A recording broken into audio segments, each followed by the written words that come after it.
Welcome everyone. I want to first welcome everyone who is here physically in the room at USC tonight at Ground Zero Coffee Shop, and I want to welcome everyone who is watching us from their mobile devices and televisions at home via our video feed, and also those of you who are watching via the Facebook live streams from USC and via procon.org. Tonight we are so excited to bring you the second of 4 of our Procon at USC series. This is a partnership we have with the Jesse M. Unruh Institute of Politics here on the USC campus. Couldn't be more thrilled. This is an event series that has been sponsored through a generous donation from the Arthur N. Roop Foundation. And what we are trying to do is model civil discourse. We want to show not just this campus, not just Los Angeles, we want to show the nation and the world what it looks like to disagree without being disagreeable. That is the point of tonight's exchange, and we are thrilled to have a very esteemed panel here tonight, and we're very eager to hear their thoughts about why the middle class is declining and what we're going to do about it. To help facilitate that and to get some of your insights, we've set up some voting boards in the back where you can vote whether you're pro or con, whether more or less government involvement will be in the best interest of supporting the middle class. So please make sure you vote before and then vote again after so we can get your thoughts as well. Those totals will be summarized on the Procon website, and then you can see how we all did collectively. And if you can make it next week, we'll be back. The week after that, we'll be back. If you don't want to be on the USC campus, no problem. Come to the Santa Monica Pier. We're doing the same topics at the pier next week and the following week as well. Next week is going to be about the education system in Los Angeles, and the following week will be about housing crisis in Los Angeles. We're very excited to be partnering with USC, and with no further ado, I will hand over the mic to Ms. Allie Bissonette. Yeah, thanks, Kami. Welcome, everybody. Thank you all for being here this evening. Allie Bissonette, Deputy Director of the Unruh Institute, filling in for Bob Strum this evening. So just want to do a quick reminder that next Tuesday we'll be here, again in Ground Zero, talking about public education in Los Angeles. Definitely a great event to come to. I will also give you a clue, it's Papa Christo's food, so don't miss the best Greek food in Los Angeles. I would also encourage you to RSVP if you haven't already for our new electorate conference on September 28th, where we're going to be talking about gender gaps, racial divides, and millennial voters, like many of yourselves. So RSVP on Eventbrite, it's on our Facebook page. I now have the pleasure of introducing tonight's moderator, who we are thrilled to have, Alex Cohen. She is a local host of NPR's Morning Edition on 89.3 KPCC, Southern California Public Radio. Yep, I listen every day, so I'm thrilled. And she previously hosted KPCC's Take Two and All Things Considered. So Alex, thank you for being here, and Alex will introduce our esteemed panel. Thank you so much, Ellie, and thank you all for coming out. I am just going to very quickly run through who we have here on the stage and who we will most likely, I believe, have on the stage shortly. To my immediate right, David Hadley, a former California Assemblyman representing District 66, currently an Unruh Institute legislator in residence. Welcome, David. Sitting to his right, Silvia Barcellos, an economist with USC Dornsife Center for Economic and Social Research. Thank you, Silvia. And sitting to her right, Mike Gatto, another former California State Assemblyman representing District 43, another Unruh Institute legislator in residence, and he has a class tonight, so I especially wanted to after this. So thank you so much for taking the time out to do this. And as if on cue, Brian, amazing. Brian Calle, who's Vice President of Opinion and Commentary for the Southern California News Group. Welcome, good to see you again. I just saw him last night on the pier talking about the same thing. Hi, everybody. So we're going to jump into this, and for the most part, I just want to give a heads up. We've got a lot of ground to cover, not a whole lot of time to do it. So for some of these questions, we'll hear from everybody. For others, we'll just pick one or two. We'll have some time at the end for everyone here to ask questions as well. But tonight, we're talking about, I feel like after we had the Justin Timberlake music coming into it, we should, instead of giving it the official title, it should be called Bringing Sexy Middle Class Back. Subtitle, should the federal government be involved in that? And so we're all on the same page, or hopefully close to it. I'd like to start off with a real quick lightning round definition of what you see as middle class. And I'll say last night, Brian, you and your fellow co-panelists, We're very cagey about this. So I'm going to instruct some rules here. This is like a tweet. Facts and numbers. 140 characters less. Doesn't have to include facts or numbers. But how would you define middle class in America today is, David? I don't say anything in 140 characters. Middle class is about meeting your basic needs, but also having the opportunity to pursue your aspirations, educational, professional, career.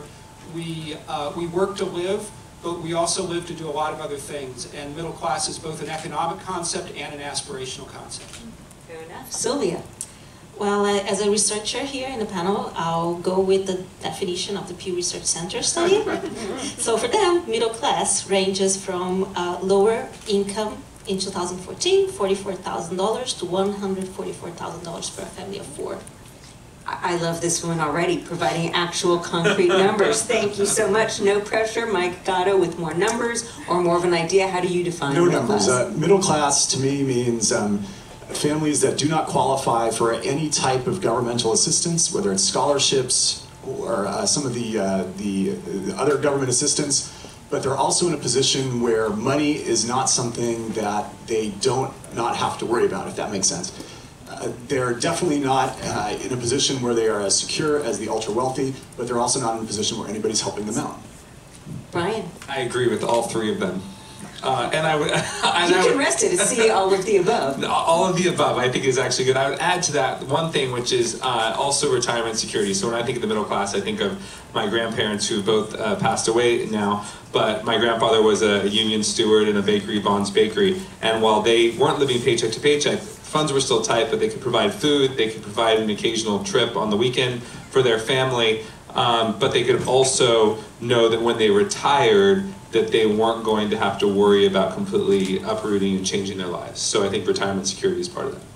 Silvia Barcellos, because you did us the honor with the numbers before, I want to shoot this question to you. I mean, the question that we're talking about tonight kind of assumes at its core that the middle class is in fact disappearing. What do we know about that? How much is it disappearing? How long has it been disappearing for? Right, that's an interesting question. And again, it depends very much on how we define the middle class, right? So for the definition that I gave you earlier, you know, we have numbers like the medium income middle class household fell nearly 5% between 2000 and 2014. And if you look at wealth, as you know, one would expect, the decline is even larger. So the wealth, which is assets minus debt, declined by 28% after the housing market crisis for this middle class definition. Of course, if you go with other definitions, such as Emma Ross's definition of middle class being someone who earns between the medium income in the U.S. and the 90th percentile of income, so that's a big number, you know, this decline is actually much smaller, and in some groups it might actually have increased during the same period. So, so it really depends on the group you're focusing on. And this notion that it's disappearing, the assumption seems to be that that is not a good thing. One could play devil's advocate, Brian, and say, well, survival of the fittest, the rich get richer, the poor get poorer, this is the American dream. Why should we be concerned about the middle class disappearing? I think that part of the reason that the United States has had, and I would never make that argument and say the survival of the fittest thing, but I would say that many of the societal problems that we're feeling today, the social unrest, some of the angst, some of the blame pointing, some of the partisanship that we're seeing is a direct result of a shrinking middle class. Because when you have more and more people feel that they are unstable, they start looking to the people who they view to be stable or too stable, which is the ultra wealthy. And that's why we've seen over the last several years the rise of the narrative of the 1% versus the 99%, right? And more people are feeling as though they're part of the 99% because that middle is shrinking.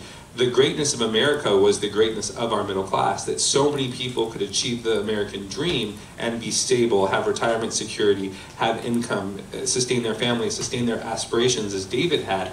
But when that starts to shrink, then you see a lot more of the angst, the anger, the violence, and the vitriol that we're seeing not only in modern day politics, but in some of our own communities. And so policymakers have to start thinking about how do we fix that, because that is, in my opinion, the core issue, the core problem that's causing most of the bigger issues that we're seeing in society today.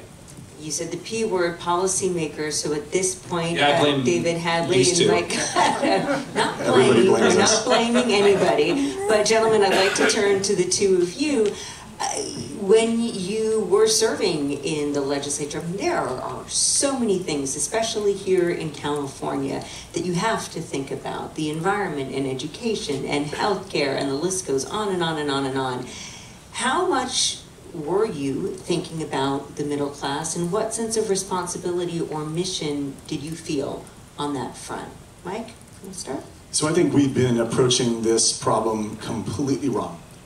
And this is an issue that I care greatly about, because this was sort of one of the reasons why I got involved in politics, was a shrinking middle class. And it's something I've studied and I've written extensively on and I've read a ton about. And I rapidly came to the conclusion that anybody who cares about this problem, is focusing too much on what I would call policy solutions, and they're not focusing enough on monetary solutions. I want you guys tonight to think about two families, and we all know families like this here in Los Angeles. Family number one is they own a large home, they've owned that piece of real estate for quite some time. They have a second home somewhere in the state, a vacation home, it could be a cabin in the mountains somewhere. They have a 401k and an extensive stock portfolio, and they also own a small apartment building, let's say 5 units somewhere, as a retirement security. Family number two is a renter, and they earn a salary, and that's their primary source of income, is really their salary. They're a wage earner. The gap between rich and poor can be understood with two words, and that is monetary policy. When the Federal Reserve has done what it's done, which is engaged in this massive monetary printing for the last decade, we've printed $2 trillion. That, just to give you an idea of the size of it, the Federal Reserve has printed the entire state budget of California every year. That money, obviously, you're flooding the market with dollars. You guys know supply and demand. The value of a dollar goes down. The value of things priced in dollars, assets, stocks, and houses go up. One demographic owns stocks and houses, one demographic does not. And therein lies the gap between the rich and the poor. Almost everything that I've read indicates that this is the biggest problem. We, though, tend to focus on things like, what can the state of California do? The answer is, what we can all do, we can lobby the president to focus his or her appointees to the Federal Reserve to be people who are mindful of the gap between rich and poor. David Hadley. I'll come at it from a somewhat different direction. I think that the middle class wasn't created in a day or in a year. This was decades of work to create the American standard of living that we all aspire to now, making workers more productive, making them educated to earn a living, to meet a market need, to allow them to earn a good wage and save for retirement. So this really comes down to many policy basics about the cost of living, the cost of housing. I agree with Mike on the monetary level. We also have, totally separate from monetary issues, we have an unnecessary scarcity of housing in California, which has greatly benefited previous owners of housing stock. The cost of electricity and gas, the cost of healthcare, the cost of college, the cost of higher education. So all of those costs are what stand between a lower middle class income and a middle class wage. Our educational policy in California is not run for the benefit of students. It's run for the benefit of the special interests who control our education system and who extract billions of dollars a year from California taxpayers to provide substandard educations to far too many children in this state.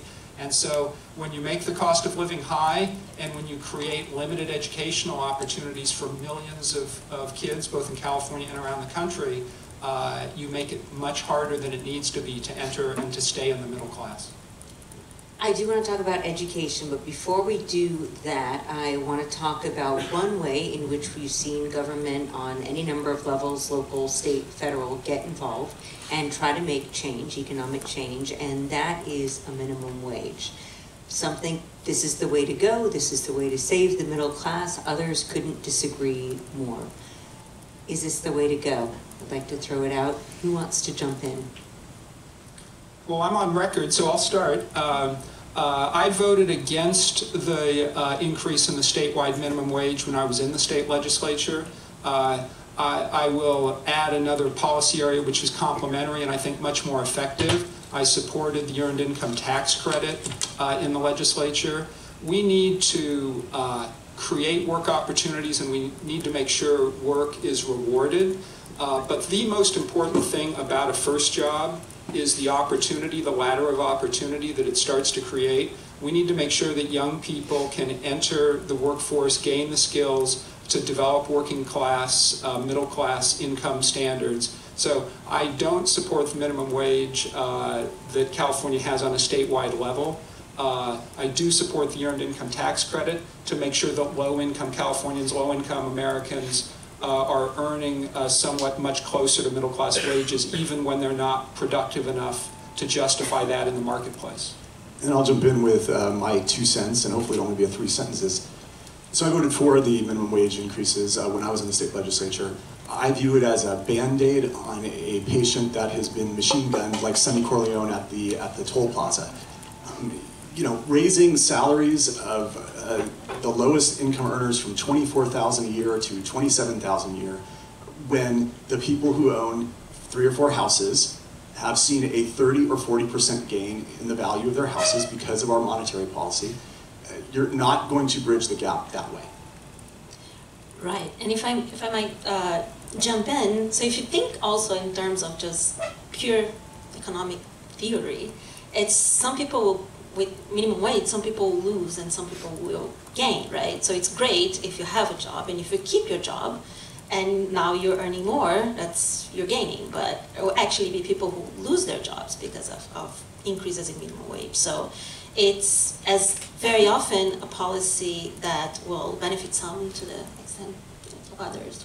And I feel as if minimum wage is in many ways old school, right? This is a theory, an idea that has been tested, and successes and failures we've seen over the years. We are living in a very new school era, and when you look at all of the technological advances that we're seeing right now as we live and breathe, and all of those that we know aren't that far down the road, automated cars driving us around so that we can work in our car or not have to think about driving, what have you. How do you see technology and future ideas affecting the state of the middle class? And Brian, I didn't let you talk about minimum wage tonight because I heard you talk about it a whole lot last night, so I'll let you start. There's a record online of it. It was very bad. I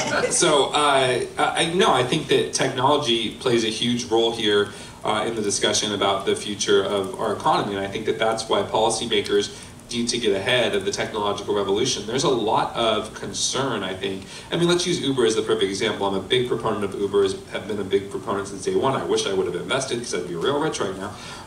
But Uber has so many drivers who, I Ubered over here actually tonight, and they use this as a primary force in their income, right? And they're so worried that what's going to happen in 3, 5, 10 years when most of those driving jobs for Uber go away because of the automated cars that you're talking about. So the challenge... But then they'd know how the taxi cab drivers today feel. Yeah, this is true. And does that mean that we start to say, stifle innovation? No, I don't think so. I think that it comes to David's point that we need to re-educate our workforce so that people are ready for these high-tech jobs. I also think it means that we have to completely uproot and change our definition of what a job is, what work life is, and what our labor policies are, right? The labor laws that we have at the federal level and at the state level in California are all predicated on this idea that not even our parents really, but our grandparents lived, right? Which was this idea that you get one job, you're there for 40 years, you retire with a pension, you have your house paid off, and you have a dignity in your retirement years. That's not the way the world works right now. I am a full-time professor at Chapman University. Sorry guys, I'm a Trojan, but I'm a Panther now too. I run 11 newspapers and I do a bunch of other side studies for other academic organizations. I'm one example, but I have many friends who drive Uber. They also drive Lyft. They might do Postmates, and they have a bunch of other different jobs because of the gig economy. And I think that our labor laws need to catch up with the times to help and create an environment where that's the new way we have a workforce. And we're not quite there yet.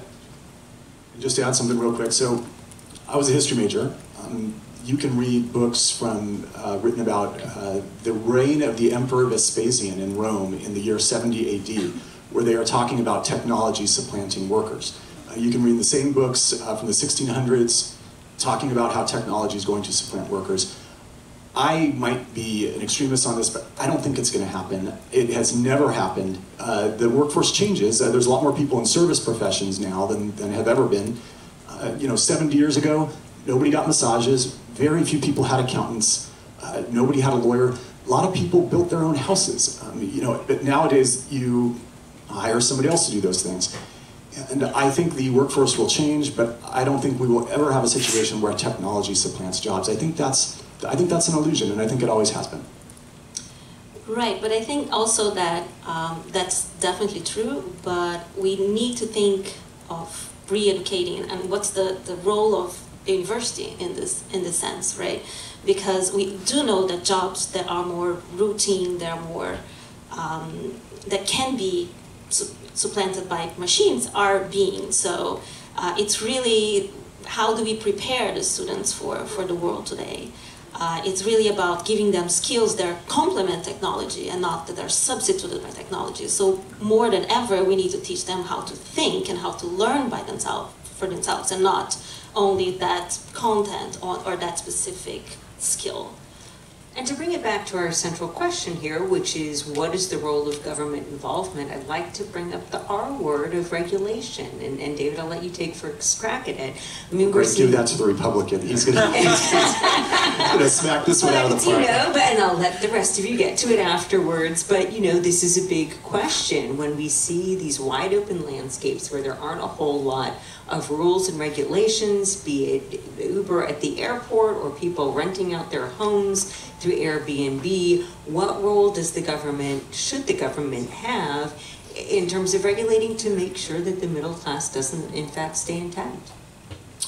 Well, I'm not sure the government is capable of regulating those things with that goal in mind. I think that we have to look at fairness and what government is capable of doing. If you look at cities and counties around California, Airbnb, Uber, and Lyft are actually fairly highly regulated. I'm sure many of you have flown in and out of LAX or other LA area airports, and this is not some Wild West. Airbnb has signed agreements with the city of LA, with smaller cities around LA, rest of the country. So I think the myth of this regulatory Wild West isn't quite right. Government does do a lot from a regulatory standpoint, some of which we need, some of which we don't. I think relative to the discussion topic tonight around the middle class, probably the biggest single area where the government directly impedes job, wealth, creation of middle class opportunity is in occupational licensing, and in far too many fields, vested interests have used occupational licensing to keep new entrants out of markets that don't need the kind of regulation. I mean, you want your heart surgeon to be, state board certified. You may not feel quite the same about your manicurist or your interior designer, but those professions are subject to occupational licensing in California and in many other states. So the government does a lot in California, in my experience. A lot of it is done not with your interests at heart, the public good at heart. It is done with very specific interests in Sacramento who stand to benefit from those programs. And I think we need to be very measured about what we can't regulate our way to middle class opportunity. That comes from skills, training, and a functioning economy. We do need to regulate for public safety, for fraud, and for consumer protection and privacy. Mike, I want to let you weigh in on this, especially because it seems when it comes to government involvement, creating any sort of rules or regulations that might help the middle class, that sometimes you must be stuck between a rock and a hard place. Take, for example, Airbnb and VRBO. You hear from plenty of people in this town, elderly people not working anymore, says, hey, look, I can rent out a room in my house, and this is the only way I'm going to pay my rent. You've got to let me do this. And then you've got the hotels saying, well, if everybody's doing this, no one's staying in our hotels, and we can't pay our cooks and our housekeepers and our concierges. It's almost as if you can't win. Yeah, I mean, it's almost as if you can't win. There's an old saying in politics, lead, follow or get out of the way. And you know, I agree with David. I don't think government's going to lead. We're not going to be the driver behind technological innovation, and we're not going to be, you know, in front of all these new exciting changes to the economy. I also don't think that we will follow. I think California has been a state that has a long tradition of regulating a lot of these new industries, even though we're the home of Silicon Valley, and we're a place that has a lot of these technological innovations. We don't typically follow whatever they want. We have our own opinion of what we want to do, and we often do it. The best hope we could have for government is to simply get out of the way. Maybe let these things take their course, let the market, and I know it sounds revolutionary for a Democrat to be saying this. I just want to point that out for the record here. Some people might sound shocked, but I think that, you know, with innovations that are happening so fast, and with trying to find that right balance, it's often better to sort of find market equilibrium and let the forces take things where they may. Way too much agreement happening between the two of you. This is supposed to be about heated discussion and dialogue. So we'll get there. Wait till we talk about housing. Right, so let's talk about, we could go housing. I want to go with unions for a moment, because this is one of the topics we didn't get to last night. And pretty much at the same time that we've seen the declining rates that Silvia's talked about in regards to the shrinking middle class, we've also seen a real decline in the presence and the power of labor unions in this country. So Silvia, let's start with you. What effect do you think that that's having? Right. I think it's in terms of what's the effect of unions on the middle class. It's a bit hard to empirically pin that out, right? So there are so many things that are changing in the same time. You're right, of course, manufacturing jobs where these unions were very common are going down over the same time period. So is it the effect of unions themselves, or is it the effect of this jobs disappearing of technology itself?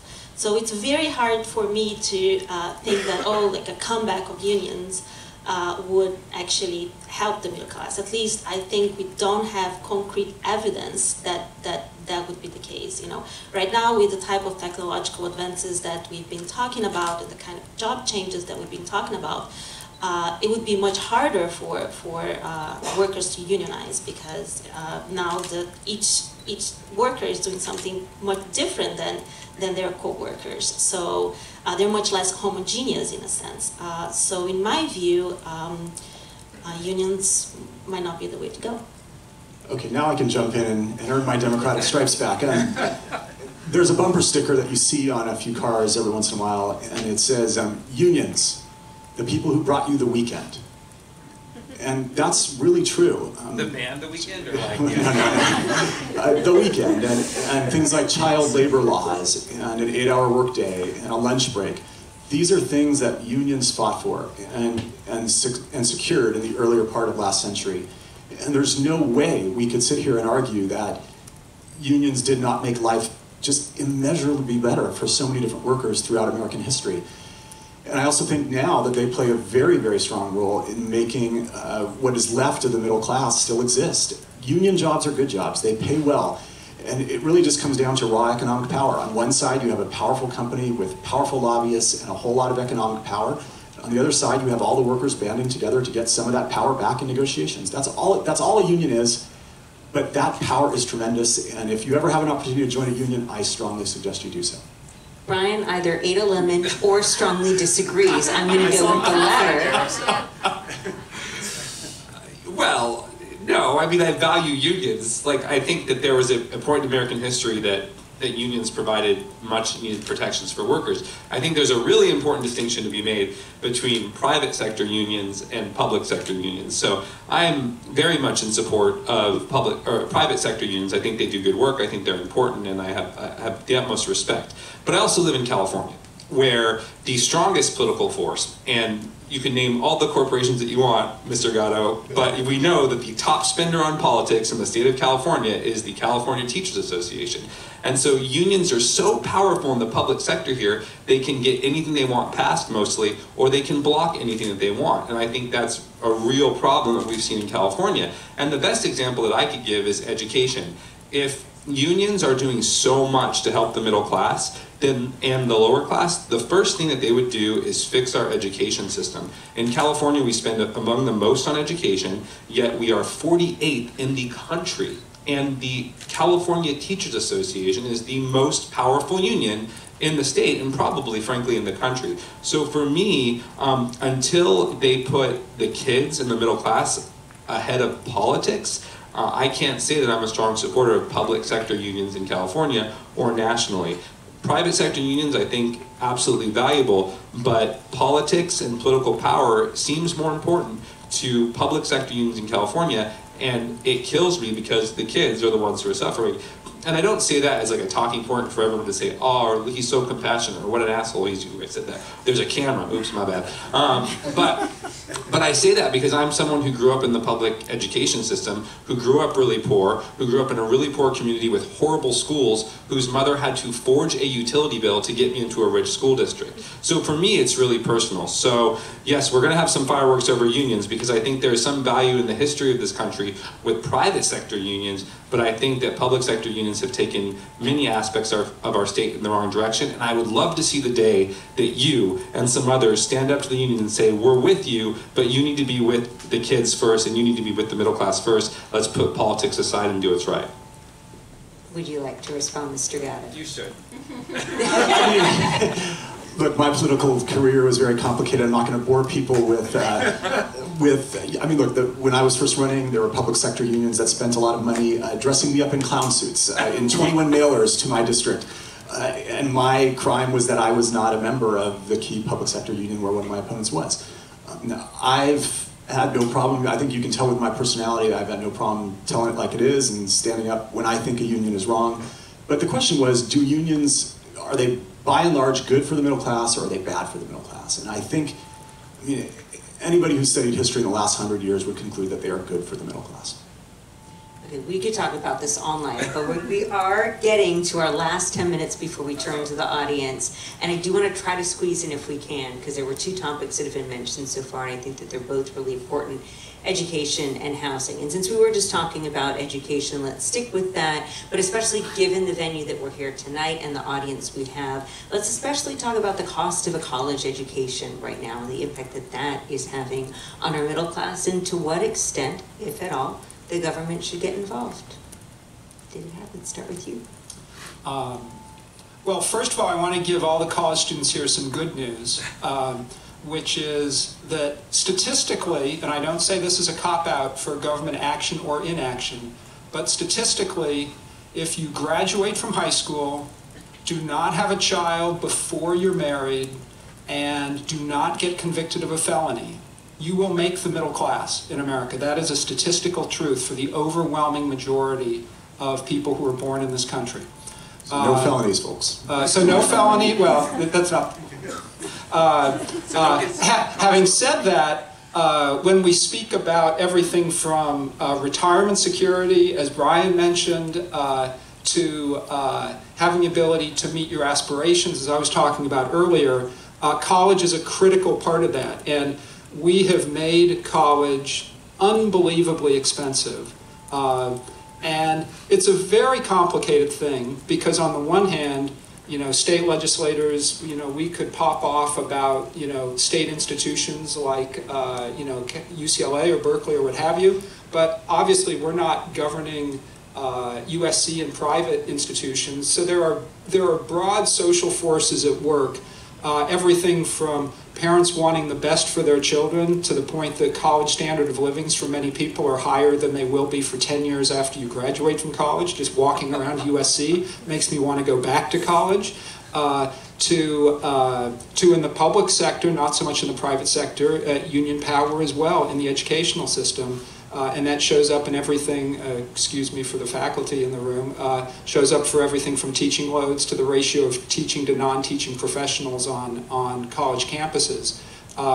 In economics, the price of something and the cost of something are two different things.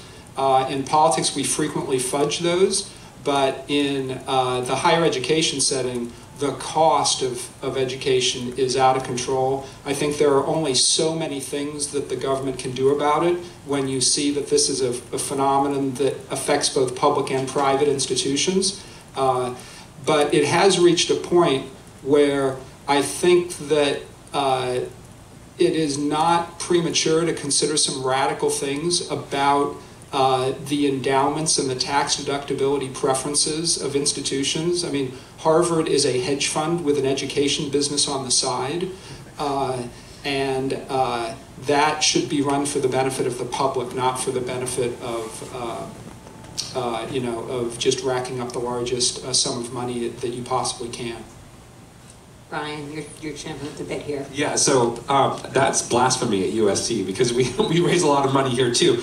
But I think a $6 billion capital campaign just happened. But I would actually disagree with that. I don't think that's the problem. And this is actually really funny because this is where I'm a super centrist. As those of you in the room, a couple of you know me, I'm super progressive when it comes to social issues and pretty conservative when it comes to economic issues.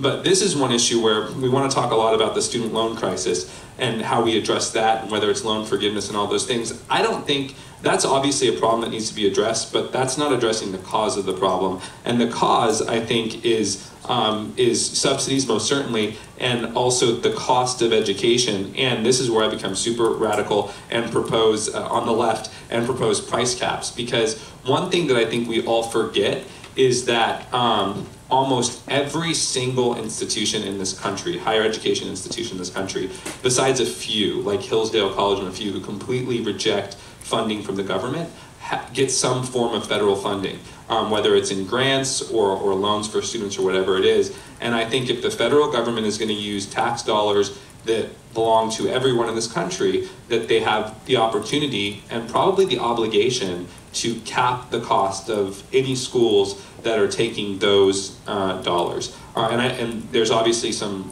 ways that this would have to be worked out, but I think we have to start talking about what is being paid for education, especially if there is higher education institutions being subsidized, and that's essentially every single one. So I think higher ed is one of the places where you can most profoundly see the gap or the shrinking middle class and also the difference between rich and poor. At the beginning we heard a statistic that if you're making $120,000 in Los Angeles family of four, you're considered middle class. But if you think about it, that family that's making $120,000, you all know students here, right? You know students here who are extremely wealthy, and their parents can easily write a check for their education here or at any school in the country, for their room and board, for everything. And it's no sweat off their back. It's like me taking $5 out of my pocket. And on the other end, you know students here who are very poor, and they have a full ride paid for by either the state of California or by this institution. But of course, it's that middle class, right? You're not going to get any sympathy if you're middle class. If you're making $120,000 a year, you're not going to get any sympathy.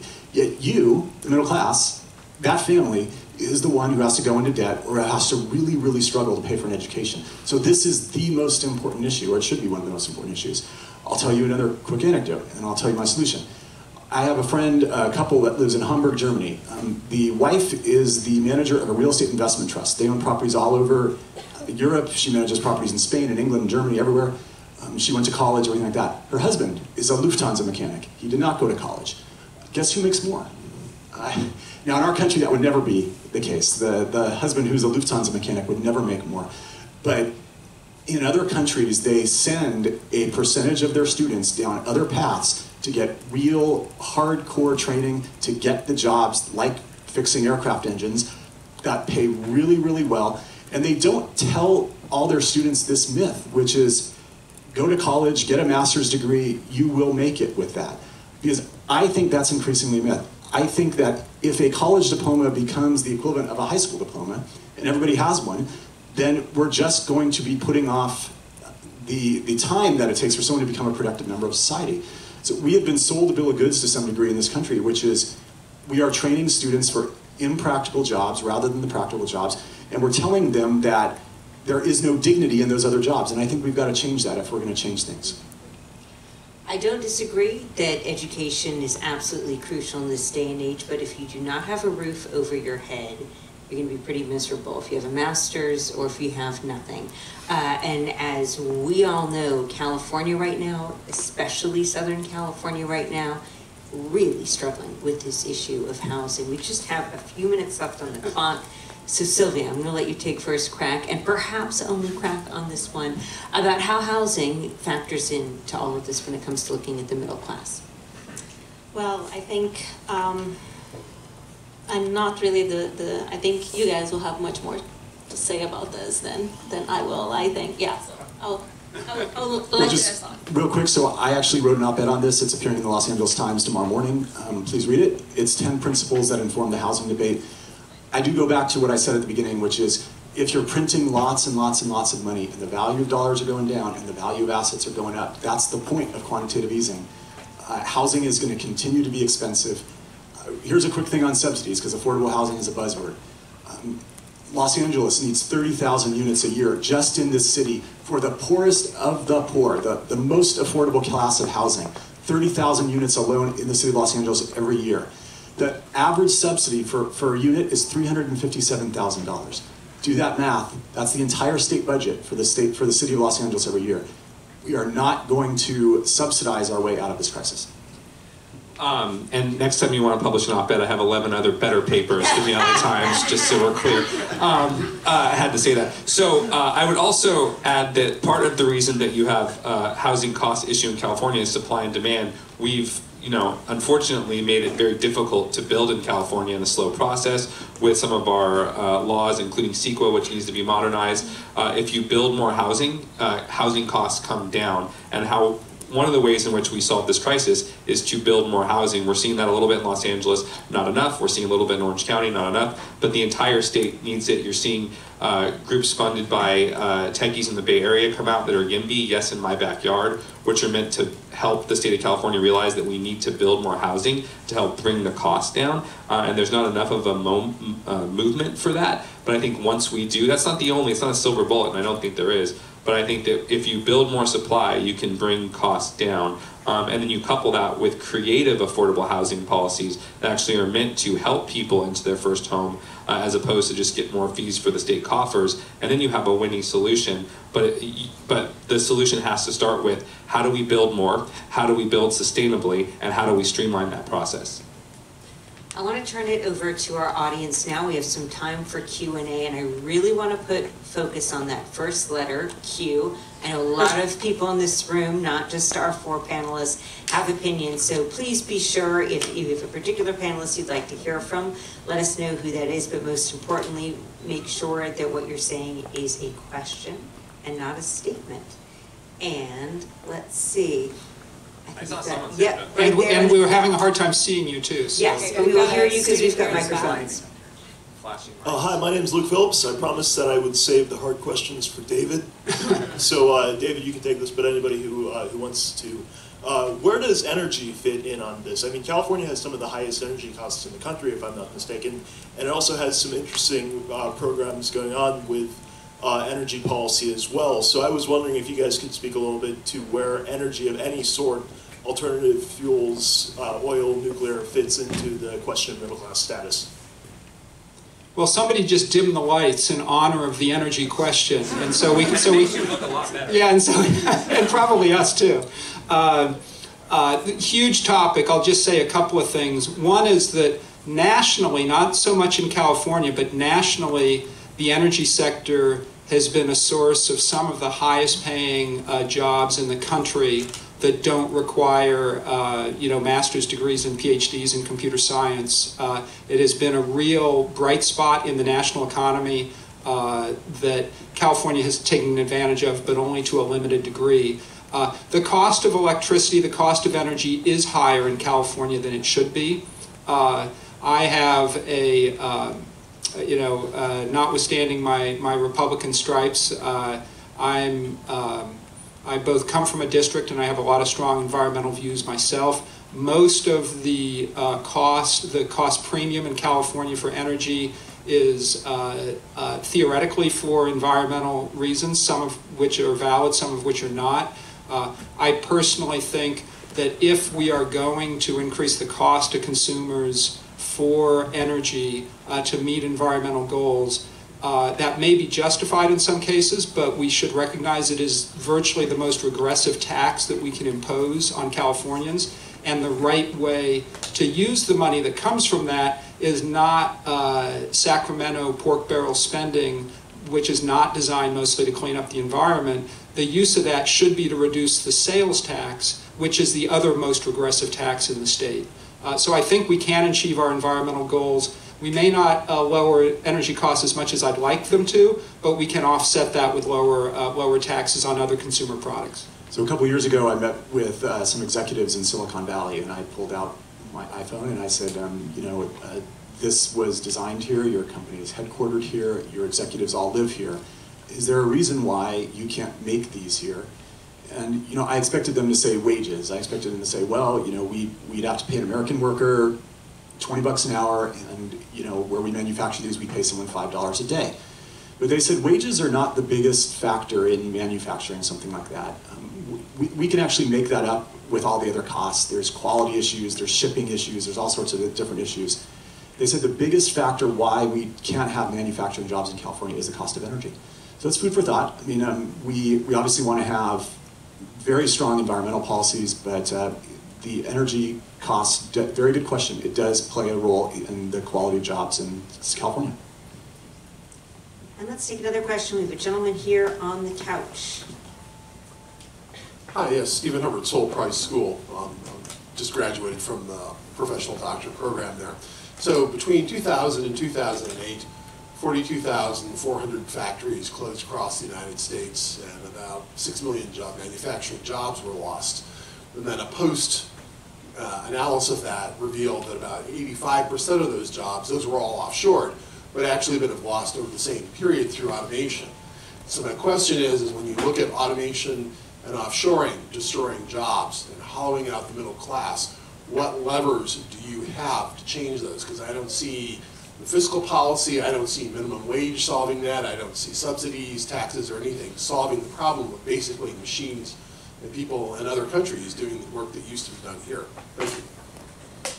Well, I'm not sure I would say this is a issue to be solved, on how do we bring those if it's even desirable to bring these jobs back, right? So if we think of like trade and trade theory, it's again some winners, some losers. People whose job go abroad, they're definitely losing, especially if they can't be retrained and move into other industries. But there's also prices of goods that everyone now here pays. They're lower, right? And we can talk about what the right tariffs should be, what the right import-export tariffs should be, but trying to close ourselves to trade, I don't think that's the right way to go. Absolutely. I would say a couple of things. I would go back to something I said earlier, which is the gig economy. I think that we have to start looking at workforce and labor in a completely different way. I think that the people who are losing their jobs that were those 9-to-5, 40-hour week or longer jobs in factories and manufacturing, those jobs, to your point, probably aren't coming back, but people could cobble together a really nice income with more flexibility in the gig economy. I think that's one. Again, not a silver bullet whatsoever, but also with the loss of these jobs comes new jobs. So because you offshore something and you create products, whether it's the iPhone or anything else, one thing that you start to have within the United States, because we're still the largest consumer of these goods, is a logistics industry. So one thing that we're seeing growing very rapidly are logistics jobs, which are high-paying jobs, which are good quality jobs, because you have to be able to transport these materials from the ports typically inland to various communities. I would say my third point on this is to look at the future of big companies and the technology industry, which is really just at its infancy stage. Amazon just a couple of weeks ago announced that it's going to have a headquarters #2 in the United States or North America somewhere, which will be 50,000 new jobs with an average income for those wage earners of $100,000 a year. That's completely transformational in whatever community it lands in. I'm hoping it lands somewhere in Southern California, but I'm biased. But the reality is we're seeing more and more of that. So while we're losing some of the traditional jobs that you hear so much about people wanting to preserve or bring back, to your point, I'm not sure they're going to come back, but the good thing is that new opportunities are arising because of the advent of technology and because we're still going to have to service those goods coming back to the U.S. So policymakers have sold the middle class out in exchange for people being able to buy a $10 fan at Walmart. These jobs that we have outsourced and sent overseas, as cheap as goods are, you will never make up that salary that those American workers lost. No matter how cheap something might feel, I would rather, it's the old Henry Ford saying, why do you pay your employees so much? Well, so they can afford to buy a Ford.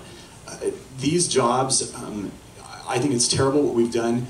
I think if a manufacturer makes something overseas with slave labor or $1 a day labor, $5 a day labor, we should slap a tariff on it.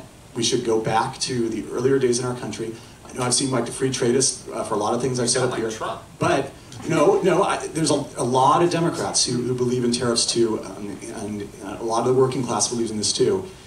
And I want to point out, for the first 120 years of our country, the only taxes our entire federal government survived on 3. It was tariffs on imported goods, it was a sin tax on alcohol and things like that, and it was a tax on inheritances. For the first 120 years of our nation's existence, we need to take a page back from that. We need to go back to tariffs.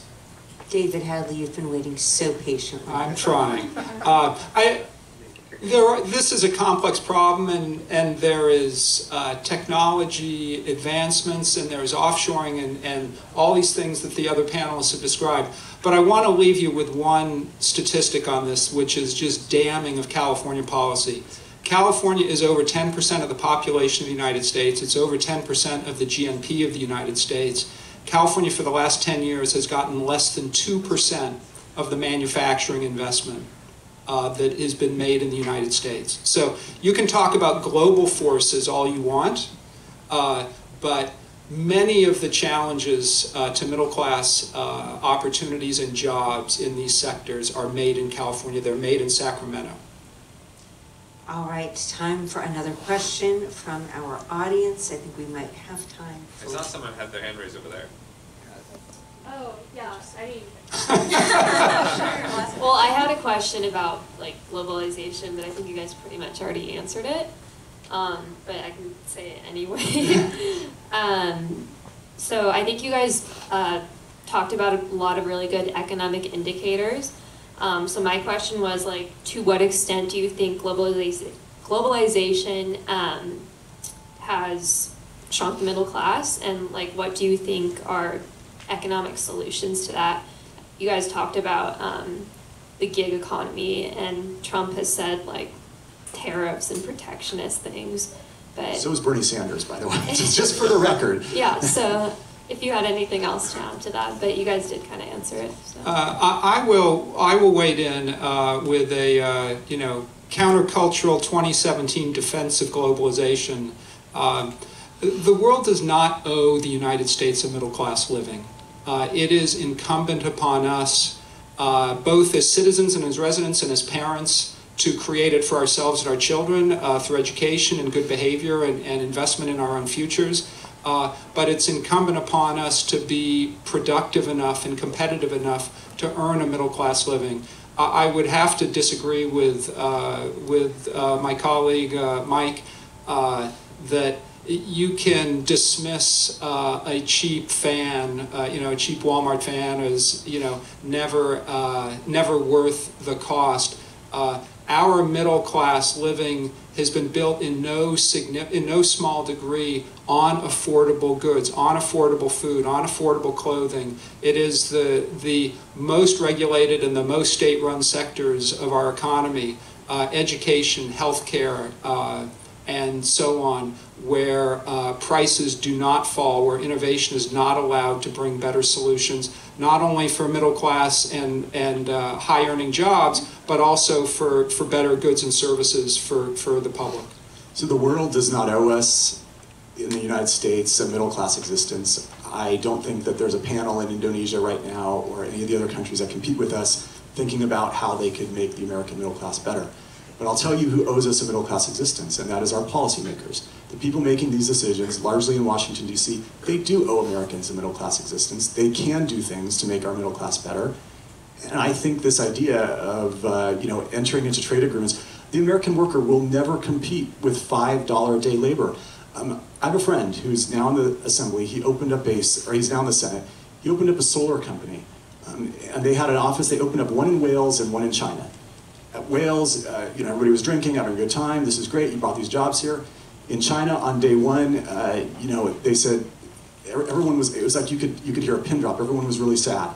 And they went around and they asked the workers, well, why are you so sad? We just opened up this thing. They said, well, we just heard that Indonesia has lowered their wage from $5 a day to $3 a day, and we're worried that you're going to outsource us. So, I mean, it's a race to the bottom, folks. If you allow it to be that we allow goods in our country that are paid for by slave wages, the American worker will always lose, period, the end. I have to disagree and agree with Brian and David. I think it's globalization is much like technology. You know, some people lose, some people gain, and it's not clear at all that the net effect is negative, and that's something we should fight. You know, I think no one here would think, oh, we shouldn't use technology. We should go back to how we produced goods like 20 years ago, because some people are losing their jobs because of that. I think it's a force that it's stronger than that. I think and I agree with Brian when he says that we really should. There are some people who lose, but there are actually a lot of good things that come with it. And I think the discussion should be, what's the net effect of that, and how can we then help the workers who lose find other jobs or retrain themselves and find jobs where they can, have skills that complement technology or complement globalization better. And I just want to add. So obviously, a big proponent of globalization, and actually, I'm again my progressive stripes. I'm a big open borders person, and I think that that's in line with kind of the tech community in the Silicon Valley. But I'm actually on your side in the sense that I don't know that I don't support necessarily tariffs on companies who use, as you term it, slave labor. However, I do think it's incumbent upon journalists like me and like you, and all of us who are activists and all of us who are simultaneously content producers and consumers with social media accounts to make this information public, because I think it's atrocious.